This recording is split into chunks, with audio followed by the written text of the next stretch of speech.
Kishimoto é um péssimo autor. Será mesmo? Bom, pessoal, sempre vi na comunidade as pessoas reclamando do quão o Kishimoto erra durante a sua obra.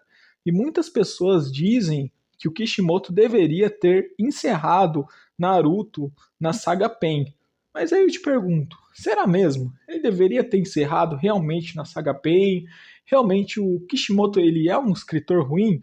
Vamos abordar isso nesse vídeo, hein, pessoal? E antes de tudo, se inscreve no canal, deixa aquele likezão para dar aquela fortalecida, que aqui é conteúdos de animes diversificados e focamos muito em Naruto. E é isso, pessoal, bora pro vídeo. Bom, quando a gente vai falar do Kishimoto, a gente logo coloca críticas em cima do seu trabalho, que é normal, as pessoas criticam aquilo que elas gostam, aquilo que elas não gostam, sempre vai ter um erro para as pessoas. Mas será que o Kishimoto, em meio à pressão, ele errou tanto assim? Vamos por partes, começando de Naruto clássico. Naruto clássico tem aquela velha história que já contaram sobre o Kishimoto. Ó, já tô até travando aqui para defender o homem.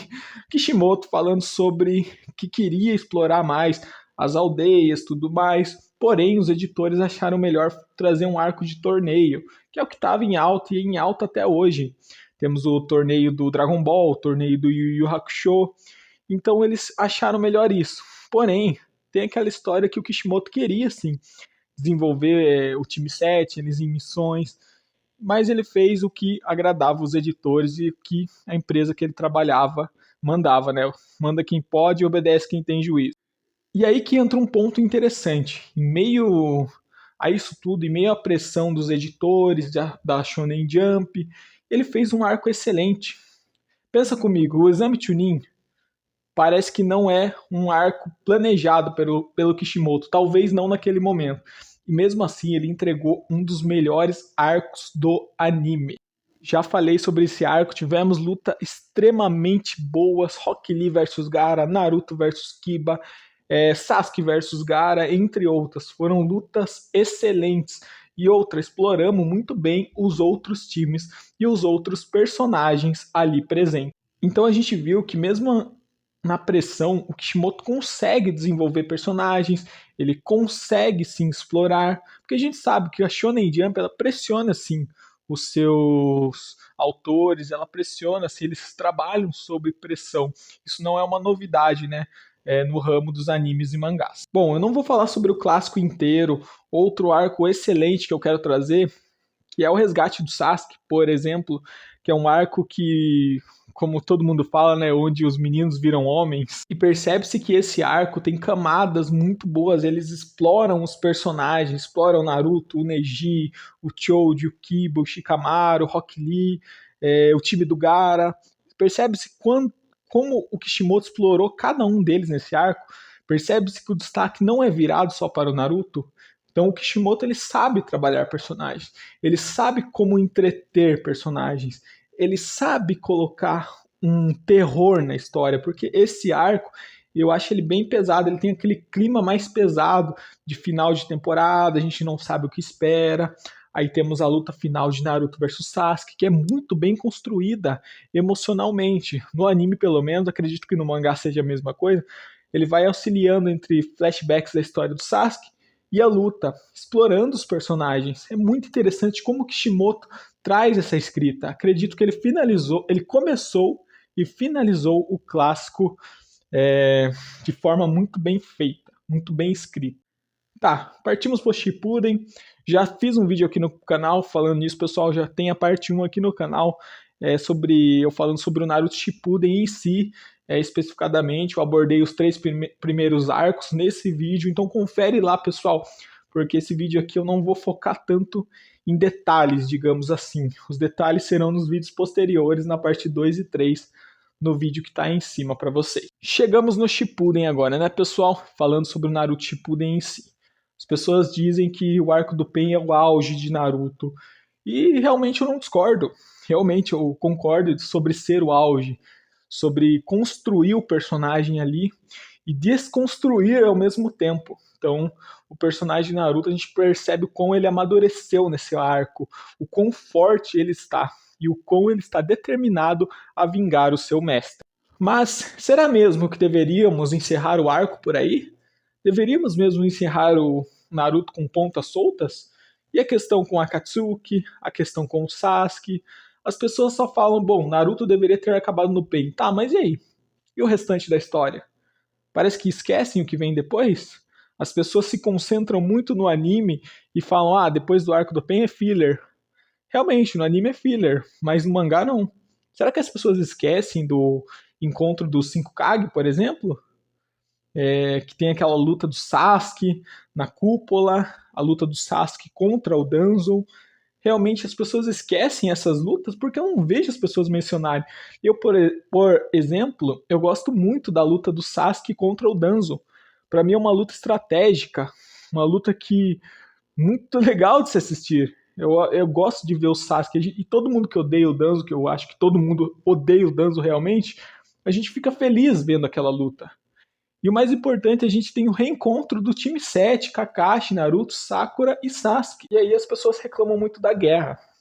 A guerra tem seus pontos altos, seus pontos baixos, mas percebam uma coisa, pessoal, Kishimoto, ele escreveu a guerra em meio à pressão da Shonen Jump. Ele escreveu lutas incríveis em meio à pressão. E mesmo assim eu vejo muita crítica em cima dele. Que ele poderia ter sido melhor? Poderia. Mas o que, que ele trouxe pra gente? Olha quantas coisas ele trouxe na guerra, assim, olha, Guy versus Madara, por exemplo, incrível, ele ressuscitando os personagens, achei muito legal, personagens se reencontrando, esperava um pouco mais de lutas, mas foi interessante, a luta final entre Naruto versus Sasuke, sabe, outras coisas que não me veio à cabeça agora, mas tem muitas camadas a guerra. Se a gente for separar a guerra em 3 camadas, a gente vai ter muita coisa. A luta do Madara contra os Kages, o Madara jogando meteoro, é, é muita coisa, pessoal. Então eu vejo críticas muito agressivas em cima do Kishimoto, mas eu não vejo tanto reconhecimento assim. Eu só vejo apontamentos de erro. E a gente sabe que o Kishimoto tem sim um defeito em desenvolver personagens, digamos assim, porque muitos personagens acabam ficando de lado na história de Naruto, principalmente personagens femininas. Pode-se dizer que o Kishimoto parece que não sabe muito bem como desenvolver essas personagens, mas ele tenta. Em meio à pressão, ele tentou desenvolver a Sakura. Acredito que ele desenvolveu muito bem a Sakura, na real. No começo ali, ela tem a luta dela contra o Sasori e a vovó Tio. Então acredito que a Sakura, ela foi muito bem desenvolvida. Ela faz parte do time 7. E a história, ela gira em torno do time 7, em torno do Naruto. Então não é tão absurdo ele dar o foco extenso ao time 7. Mas eu entendo o fã de Naruto, que também é fã do Rock Lee, que é fã do Neji, que é fã do Shino. Eu também gosto desses personagens. Eu queria sim ter visto uma luta do Rock Lee no individual contra um personagem forte, por exemplo, ajudando o Gai contra o Madara. Eu queria. Eu queria ter visto o Shino na linha de frente, lutando com caras fortes. Eu queria ter visto mais do Neji. Mas talvez não fosse possível. Talvez o Kishimoto estivesse tão desgastado que não tivesse empenhado tanto, mas como eu falei, a Shonen Jump não parece uma editora fácil. Os mangakas adoecem muito fácil. É difícil lidar com a pressão. A pressão do anime estar alcançando o mangá, por exemplo, que daí eles enchem de fillers.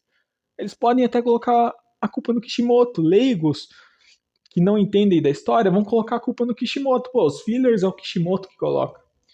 E não é culpa do Kishimoto, é a Shonen Jump que produz os fillers. Então, o que eu quero dizer com tudo isso, pessoal? Que tem muitas camadas. Eu acho que o Kishimoto ele é sim um bom autor. Eu acho que ele tem os seus defeitos, como qualquer outro autor de mangá.